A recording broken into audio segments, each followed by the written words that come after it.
ज्यादा सवाल उठा रहा है कि आप सजा तो दे रहे हैं लेकिन चुन चुनकर पिक एंड चूज वाली ये पॉलिसी है।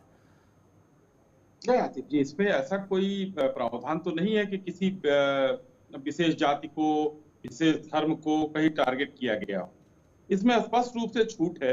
अगर आप सहमति से शादी करना चाहते हैं तो 2 महीने पहले मजिस्ट्रेट को आप एक एप्लीकेशन दीजिए कि हम अमुक धर्म से हैं, अमुक जाति से हैं, और ये लड़की अमुक जाति से, अमुक धर्म से है, और किस उसमें जो है किस परिस्थिति में जो है आप लोग इस तरीके की शादी करने के जा रहे हैं, क्या जा रहे हैं, उसके कॉलम में कई चीजें लिखी हुई हैं, वो देना पड़ता है।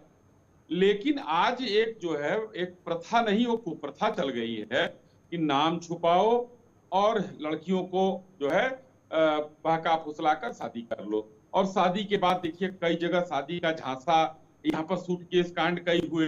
अभी देखिए बरेली में एक मौलाना ने खुलेआम धर्म परिवर्तन का धमकी दे दिया और कहा कि हम कराएंगे, शादी कराएंगे और धर्म परिवर्तन कराएंगे। तो ऐसी हिमाकत लोग न कर सके, इसलिए इतना बड़ा और कड़ा कानून बना दिया। जहां तक हमें पता है उन्होंने परमिशन मांगी थी, जो उनकी चिट्ठी में भी था कि हमने परमिशन प्रशासन से मांगी। खैर उस मुद्दे के बाद अब तो कानून बनाया, लेकिन मैं प्रमोद जी से भी पूछ रहा था, तो उन्होंने लीगल पहलू तो इसका बताया, लेकिन जो इस बात पे भी सवाल पूछा जा रहा है कि 2021 और 22 के आसपास जब कानून में संशोधन किया गया, सख्त बनाया गया कानून, 2020 के बाद ही सारे प्रावधान ये जो हैं जिनमें चेंजेस लाई गई, ऐसी क्या जरूरत महसूस की गई अचानक से? और फिर जब लव जिहाद वाली बात आती है, जब इस शब्द का बार बार उपयोग होता है, तो सवाल उठना वहीं से शुरू होते हैं कि आप किसी शायद एक धर्म विशेष के लोगों को टारगेट करने की कोशिश कर रहे हैं।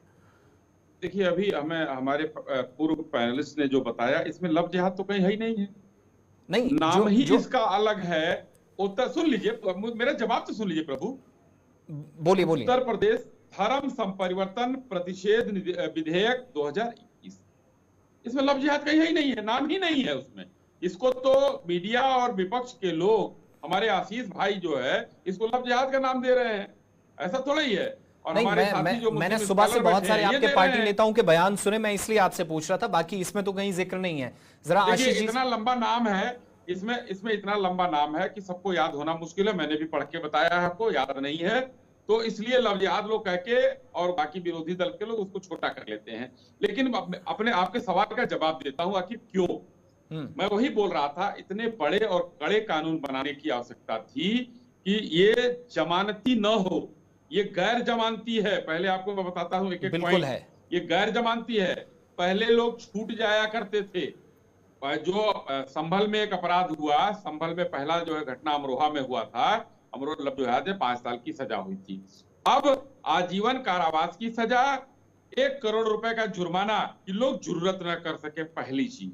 दूसरी चीज, अगर आप मान लीजिए कि किसी तरीके से आप जुर्रत करते भी हैं तो फिर आप बाहर नहीं आ सकते हैं। यानी कि इस मामले में हिम्मत करना पड़ेगा कि कानून का डर होगा, शासन का और प्रशासन का एक डर होगा कि भाई अगर हम गलत करेंगे तो हमें प्रशासन शासन छोड़ेगा नहीं। जैसे कि एक उदाहरण के साथ कहता हूं, 3 तलाक वाला कानून जब नहीं बना था तो बड़े जल्दी से तलाक तलाक तलाक लोग बोल देते थे।